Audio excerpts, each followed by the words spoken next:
La science est un peu en difficulté avec nos sens parce que on sait que les sens peuvent nous tromper. Depuis Descartes, nos émotions, on voit bien, nos émotions vont interférer avec les sens. Un accident, tout le monde a sa version de ce qui s'est passé parce que les émotions, voilà, perturbent en fait l'utilisation de nos sens.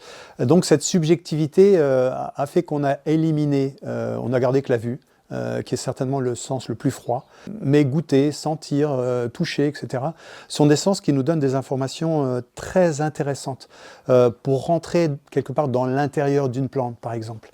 On a développé l'observation par la vue, je dirais, grâce à l'écologie. On a fait un grand pas en avant pour comprendre le vivant.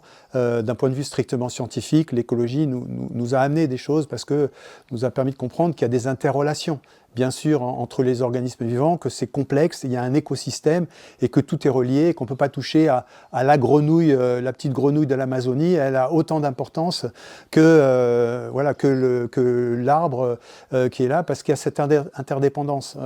D'où la nécessité, voilà, de préserver toutes les espèces, quelles qu'elles soient. Mais il y a, avec cette autre approche, qui est l'approche symbolique, une manière de rentrer dans l'intérieur, on pourrait dire quelque part, et de trouver du sens aux organismes vivants qui nous entourent.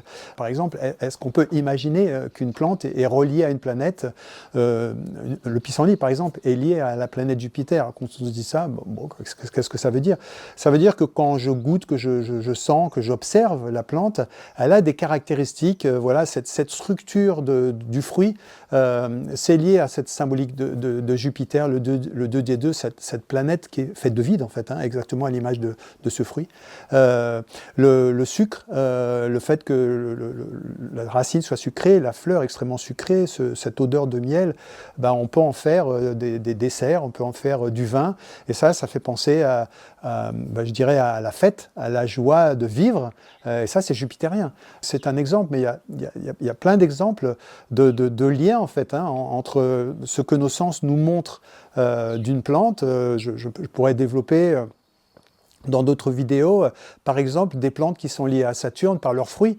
On peut penser à la prune, le raisin, qui sont des fruits violets. Ben, il se trouve que le violet, c'est la couleur de Saturne.